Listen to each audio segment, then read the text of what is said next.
акыркы регион көрсөтүүсүн улантат урматтуу телекөрүүчү, арыбаңыздар жаңыдан кошулган телекөрүүчүлөр болгон болсо, сиздер менен кайрадан амандашып алалы.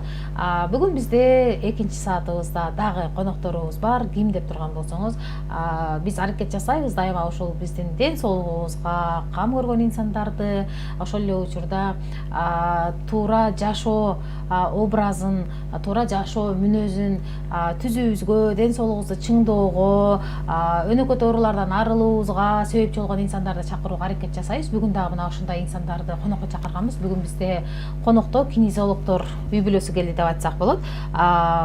Бүгүн дал ушул темада сүйлөшөбүз. Кинезиология деген эмне үчүн биз кайсыл учурда кинезиологдорго барышыбыз керек, мына ушул темаларда маек курабыз. Эгерде сиздин дагы сурооңуз болсо, анда сөзсүз түрдө биз сиздин сурооңузга жооп алып берүүгө аракет жасайбыз. Бүгүн бизде конокто Самат Абдрахманов, ошондой эле Жылдыз Абдрахманова, кинезиологдордун үй бүлөсү. Саламатсыздарбы?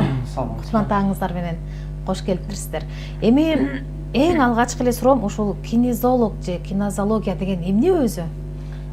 Кинезиология деген бул диагностика илими да.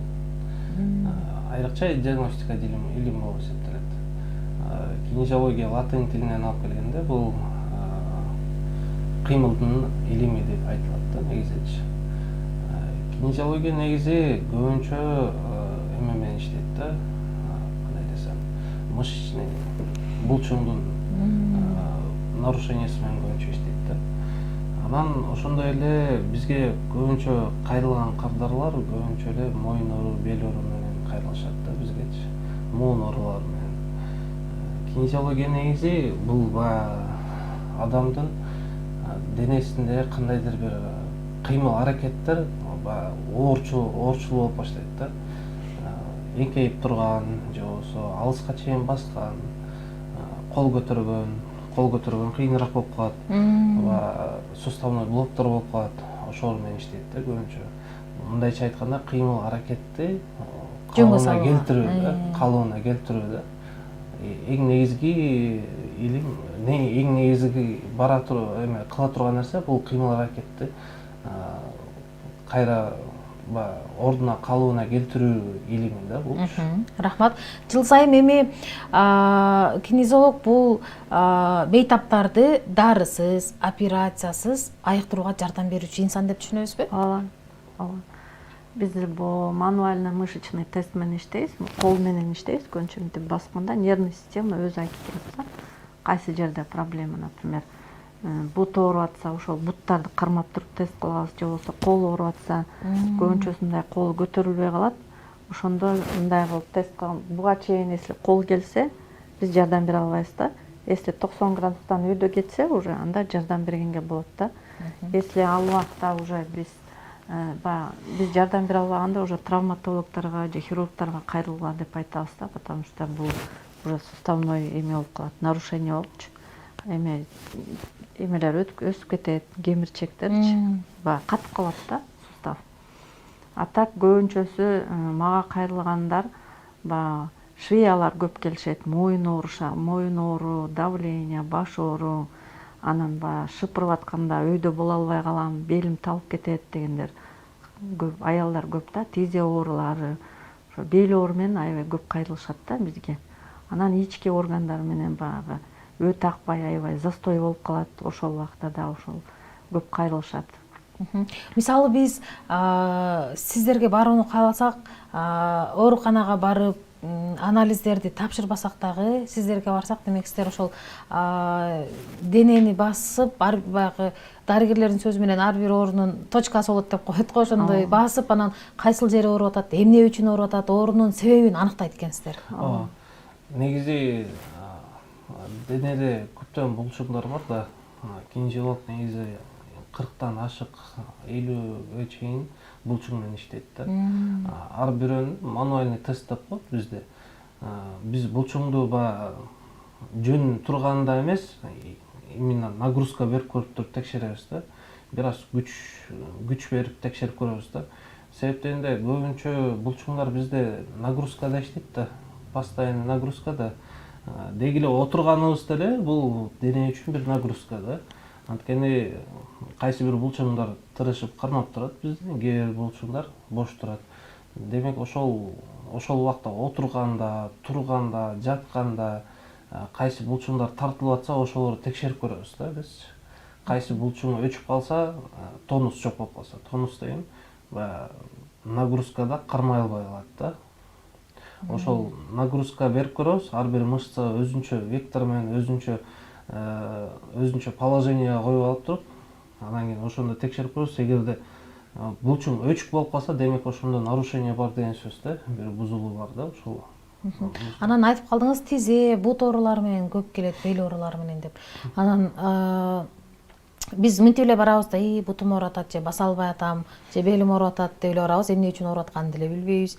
Анан дарылоо кандай жүрөт? Мисалы канча күндөн канча күнгө чейин сиздерге белин көтөрө албай, түз баса албай эңкейип келип, анан түз басып кеткендер барбы? Жыйынтыгы кандай болуп атат дегеним да.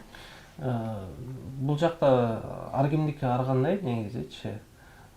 Мисалы тизе артроз менен келгендер бар да бизгечи. Экинчи стадияга чейин биз алабыз да. Экинчи стадиядан өтүшүп кетсе, анда биз травматолог хирургдарга жиберебиз барыпчы. Бул жерде кинезиолог десе эле кээ бирлер мындай башкача ойлонушат да. Булар жөн эле тест кылып коюп эле сыйкырлык сыяктуу көрүнүп кетет да, бизге келген кардарлар деле ошо сыйкырлык сыяктуу көрүнүп кетет, бирок буякта деген көбүнчө массажный техника, мануальный техника колдонулат. Ошондой эле остеопатия колдонулат, көп нерсе колдонулат да кинезиологиядачы. Негизи кинезиолог оорукчанада менен иштебейт да. Сизге башкача болушу мүмкүн, бирок бизге көбүнчө кайрылган адамдар мен ден соолугум жакшы эле, бирок негедир белим ооруйт. Мен ден соолугум жакшы эле, бирок негедир тизем ооруйт. Мен ден соолугум жакшы эле, бирок башым ооруйт депчи. Биз аябай чоң системный нарушение менен иштебейбиз да.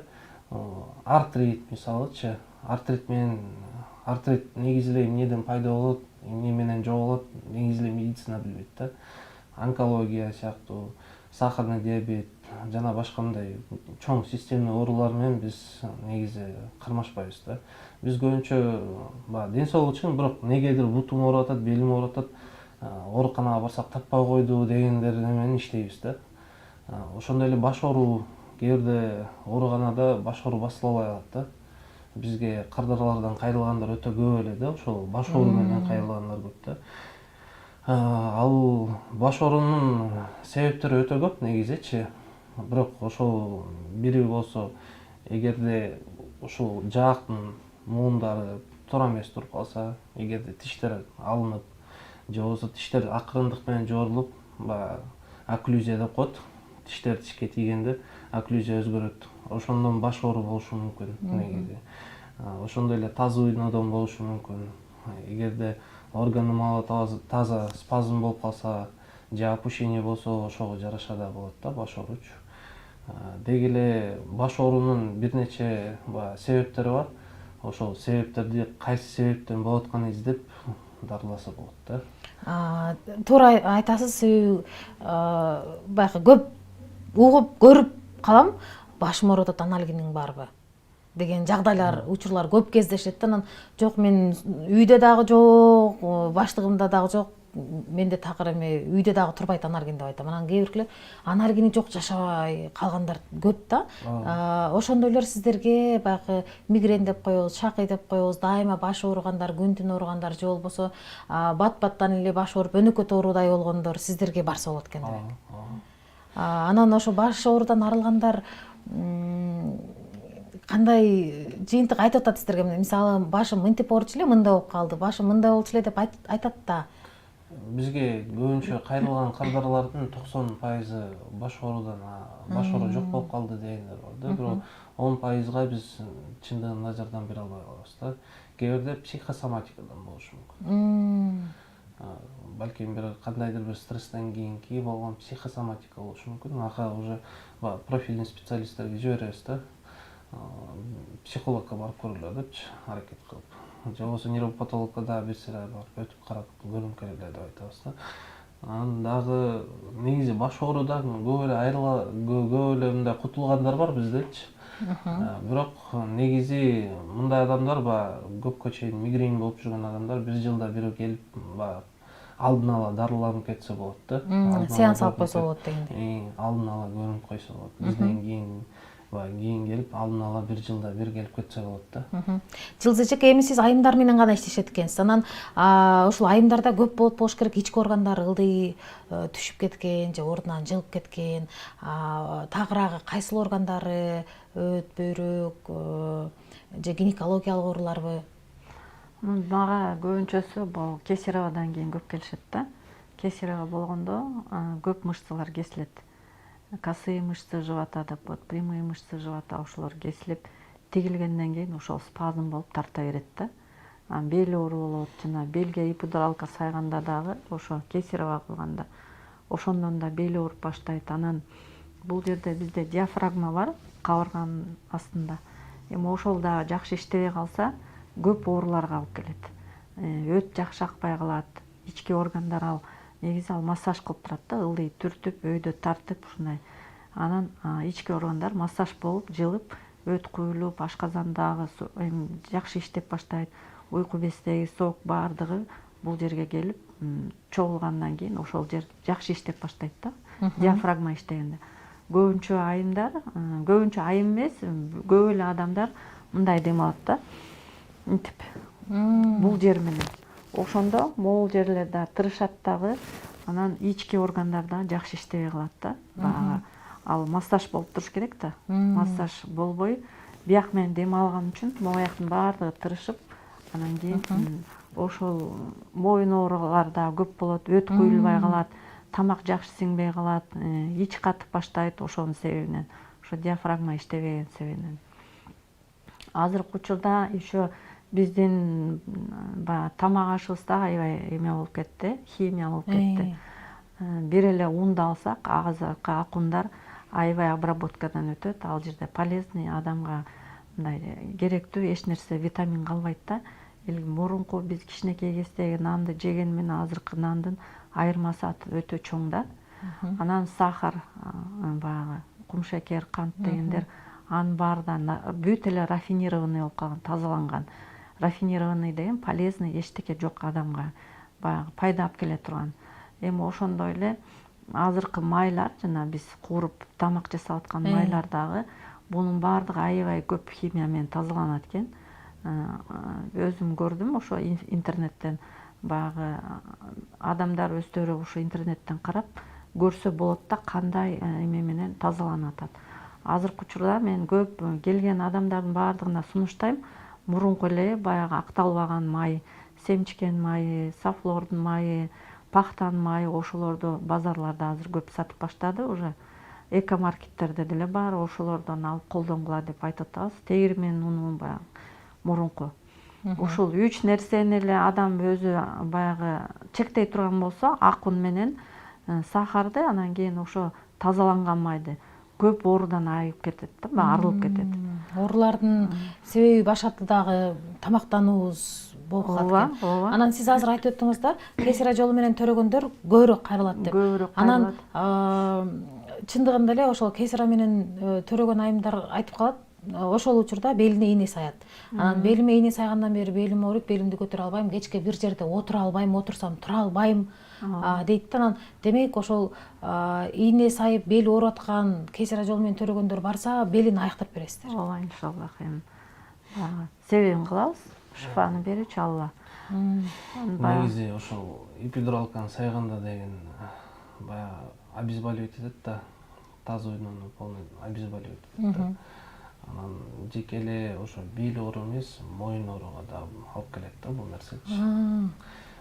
Бизге бир кардар келген, биз окуп жүргөндө ошо бир кардар келген болчу. Бир 40 жашка жакын эже болчу да. Анан баягы оозу ачылбай калган. Бир аз ачылат, до конца ачылбайт да.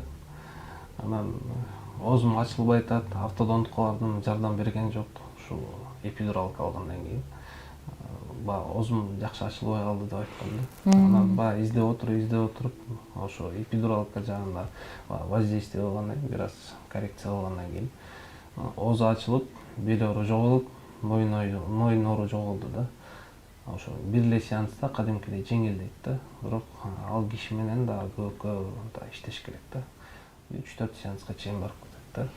Демек ошол сиздер айткандар кейсир радио менен төрөгөндөр бир эле бел оору эмес, баш оору, кээде сиз айткандай баягы бет жаактарына дагы терс таасирин тийгизет экен, моюн остеохондроз же сколиоз дегендер дагы болушу мүмкүн экен, э? Сколиоз менен иштейбиз. Эгер тяжелый формада болсо анда ооруканага жиберебиз да. Сколиоз деген өзү кандай оору? Сколиоздон көбүнчө эгерде биринчи, экинчи стадия болсо, андай деле мындай серьезный эмесчи. Ал көбүнчө моюндан кетет, тастан кетет да.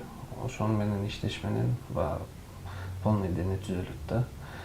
Сколиоз кээ бирде ошо тазыбыйно проблема болгон себебинен акырындык менен таз кыйшыйат, искривление болот да. Ошол менен барып эффект домино болуп кетет да. Тазыбыйно менен иштеш керек көбүнчө мышечный проблема да. Алчы көбүнчө булчуң проблемасы болот да, сколиоз. Сколиоздордун өтө мындай өрчүп кеткен формада болсо анда уже ооруканага жиберебиз да биз. Демек, көп оору булчуңдарда болот экен, э? Ошол булчуңдарды сиздер айткандай калыбына келтирип, иштөөсүн жакшыртып, анан жолдорун тосуп калат деп айттыңыз го, кыймыл аракет болбой калат деп. Ошол нерселерди калыбына келтирсеңиздер эле биздин денедеги көп оорулардан арылсак болот экен. Негизи көбүнчө адамдын ичиндеги болгон көйгөйлөр ошо сыртка чыгат да, булчуңга берет да. Ошондой эле жөн эле Б категорияда витаминдер жетишпесе булчуңдарга таасир этет. Ошондой эле магний, D3 ошол нерселер жетишпесе дагы булчуңга таасир этет. Анан колун жакшы көтөрө албай калгандар да болот да. Алар эмне үчүн ошо колун көтөрө албай калып атат? Анан сиздерге барып ошо колу баягы кыймылы оңой болуп калгандар барбы деген? Колу көтөрүлбөй калгандар өтө көп келет негизи. Апам айткандай 90 градуска чейин мындай тартып келгенде ушуга чейин мындайраак болуп калса биз жардам бере албайбыз. Биякта бул мындай көтөрүлгөн кол менен башка адистер иштейт да. Демек, 90 градуска чейин болсо, андан ары өйдө көтөрүлбөй калса, 90 градустан өйдө көтөрүлбөй атат десе, анда жардам бере алабыз да. Бул демек, боордо бир кандайдыр бир проблемный жерлер бар, өтө проблемный жерлер бар. Негизи ийин мууну, негизи эле көбүнчө сугубо висцеральный проблема болот да, ички органдардан болот. Ошондой эле немеден болушу мүмкүн, көп отурганданчы. Анткени биз көп отурганда деген гамстринг деп коет, жамбаштын аркасында булчуң кетет да. Ошол булчуң кадимкидей эле кыскарып баштайт да. Анткени биз отурганда бутту 90 градус бүгүп отурабыз да. Бул кыскарып турган нерсе узун болуштун эмне кереги бар да. Эгерде 12 саат, 8 саат, 6 саат отурсак бир күндөчү, ошол булчуң кыскарса, ал демек бир оң бут болсо сол колдогу бицепс кыскара баштайт. Оң бут болсо сол колдогу? Сол кол кыскарып баштайт, бицепс. Бул муну башкарат. Бул муну эметет да, мындайча айтканда, экөө бири-бирин туурайт да. Бул кыскарса, бул кыскарат. Биякта спайка болсо, биякта спайка болот. Ошону аныктап билиш керек да, кол үчүн болот же бут үчүн болот. Ошо бирөөсүн кое бердиргенден кийин экинчиси дагы кое берет да. Ошо кинезиологияда акылга сыйбаган нерселер бар да. Кайсы бир орус адис 60-жылдары атын унутуп атам. Чоң диссертациясы бар да. Ишемический туннельный синдром деген. Мындай интернеттен карап көрсөңүздөр чыгат да. Ошо ишемический туннельный синдромду өтө мындай терең маалымат берип кеткен да.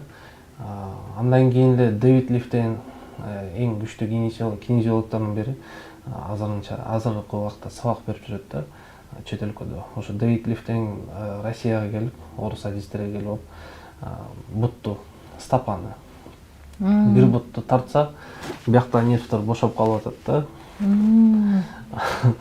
Орус адистер өздөрү айтып биз көзүбүздү мынтип агач чоң ачып алып баягы таң калып отурсак дейт.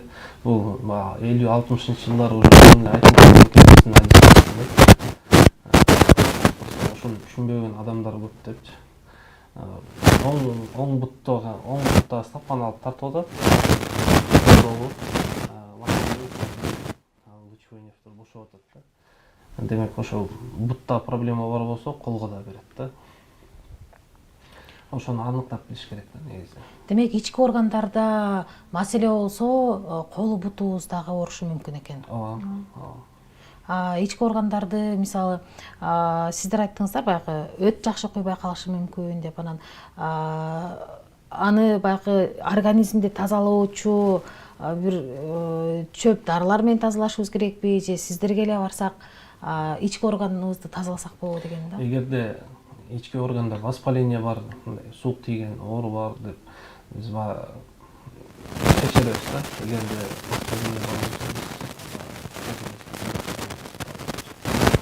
эгерде сугубо мындай спазм болсо, жөнөкөй эле тырышып калса, связкалар тырышып калса, органды кармай турган связкалар тырышып калса, анда акырын жумшак массаж менен бошотуп беребиз да. Эгерде воспаление бар болсо, анда өзүнүн адисине жиберебиз. Демек сиздерге эң көп бейтаптар, жарандар, бел, бут, кол оорулары менен көп барат. Давление. Давление. Кан басымы эмне үчүн ошол көтөрүлүп ойнок болуп калат? Кан басымы негизи көп эле факторлор бар бул жерде.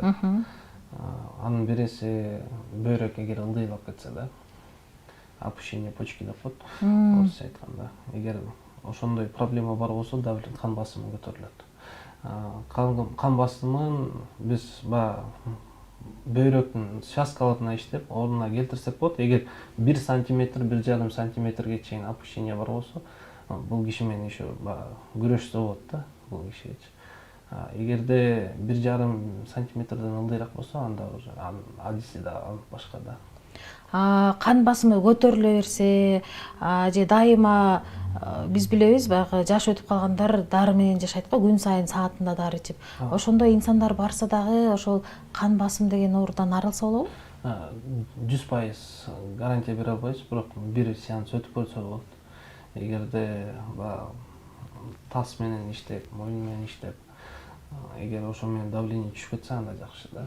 Демек мойундан кан айлануу өтпөй калышы мүмкүн, кислород жетпей калышы мүмкүн экен. Эгер гипоксия болуп, башка кан жетпей, давление көтөрүлүп атса, кан басымы көтөрүлүп атса, анда ага жардам бере алсак болот да. Эгерде бөйрөктүн айынан болсо, 1,5 сантиметрге чейин биз алсак болот да. 1,5 сантиметр ылдый 1,5 сантиметрден ылдый бөйрөк түшүп кетсе, анда уже бөйрөк ылдый түшүп кеткенде дагы кан басым көтөрүлөбү? Демек кан басымдын жогорулашы бул ички органга дагы байланыштуу экен да. Ыраазычылык билдирем. Эми сиздерге эркин микрофон берейин. Биз эмне үчүн сиздерге барышыбыз керек? Кайсыл оорулар кыйнап жатса, кандай учурда барсак болот? Анан кантип сиздерди социалдык баракчалардан издешибиз керек? Дарегиңиздер кайсыл жакта? Бизге негизи кайрылган адамдар ошо айткандай эле биз оору менен иштебейбиз. Артрит, онкология, подагра, же болбосо мисалы болезнь Бехтерева менен кайрылгандар бар. Андай системный ооруларга, аябай чоң системный ооруларга биз жардам бере албайбыз. Өзгөчө бизге кайрыла турган адамдар кан басымы көтөрүлүп атат дегендер, колум көтөрүлбөй атат, тизем ооруп атат, белим ооруп атат, мойнум ооруп атат, төрөттөн кийин белим ооруп атат. Көбүнчө эле бизге негизи эле 80% кайрылган кардарлар аял кишилер да. Анткени төрөйт, кесири болот кээ бирлер төрөт маалында разрыв болот, ошонун айынан да бел оорушу мүмкүн. Эпидуралка укол салышат, обезболивающий, ошондон кийин бел ооруп, мойун ооруп калды дегендер көп болот. Көбүнчө эле деги эле 80% кайрылган адамдар аял кишилер да. Ошо кимдин бели ооруп, көптөн бери ооруп жүрсө кайрылса болот. Кайсыл жактан издейбиз? Жылдыз эжеке, сиз айтып бериңиз, кайсыл жактан издеп табабыз сиздерди? Биз азыр Курманжандатка 45-те кабыл алабыз. Эртең мененки 10дон кечки 4кө чейин. Социалдык тармактардан издесек болот сиздерди. Инстаграмда, ТикТокто бар да. Эмне деп кинезиолог жазышыбыз деп керек? жазса чыгат. Ошол баягы бизде аял кишилер көп кайрылган себебинен баягы биз баш менен да иштейбиз да. Полностью череп менен иштейбиз. Моюн, тарамыштар, булчуңдар, ички органдарга массаж кылабыз, висцеральный массаж деп коет. Анан ушул тизенин бир причинасын айтсак, бул өт куюлбай калганда да тизе ооруп баштайт да, оң тизе. Бул бир причинасы да, анда факторлору көп. Аны ошо ички органдарга да массаж кылабыз. Анан бул операционный шрамдар аябай влиять этет да. Бел оору көп болот, ошондон кол да көтөрүлбөй калат. Кесарева ошо моюн аябай страдайт этет. Баягы көбүнчөсү мындай бул кесилген жерди аябатып, аялдар минтеп бүкүрөйүп калат да, сколиоз болуп баштайт да. Кесареванын айынан. Баягы тиккенде дагы баягы спайка болуп, ошол шовдор аябай тартат. Шовдор менен да иштейбиз. Иштегенде баягы кайдыгыдай дене мындай жайла чөт да, жакшы кой берет. Баягы аялдар көбүнчөсү бул симфизит менен кайрылышат. Баягы боюнда болгондо ажырап калат да, мышцалардын баары слабый болуп калат. Анан баягы опущение матки деп коет. Баягы зар ачып кеткендер, калдырып айткандар ошондойлорго.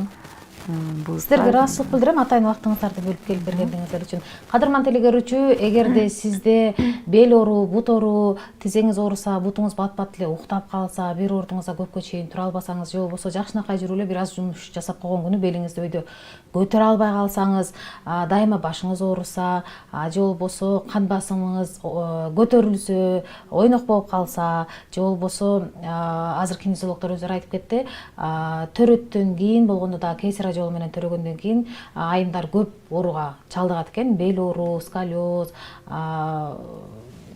ийиндердин оорушо болот экен. Деги эле эгерде мына ушул оорулар менен сиз дагы жабыркап кайсыл жакка барарыңызды билбей жатсаңыз, же болбосо көп жерге барып дарыланып жакшы жыйынтык таппай жатсаңыз, же болбосо кээ бир учурда кайсыл жакка барарыңызды билбей, мен бутум ооруп атат деп, же колум ооруп атат, же колум көтөрүлбөй калды деп жүргөн болсоңуз, анда бүгүн биздин студияда болгон кинезиологдордун үй бүлөсүнө кайрылсаңыздар болот. Биз болсо көрсөтүүбүздү мына ушун менен соңуна чыгарабыз. Кызматыңыздарда 1 саат бою мен Жазгүл Кудайбердиева сиздер менен чогуу биргеликте болдум.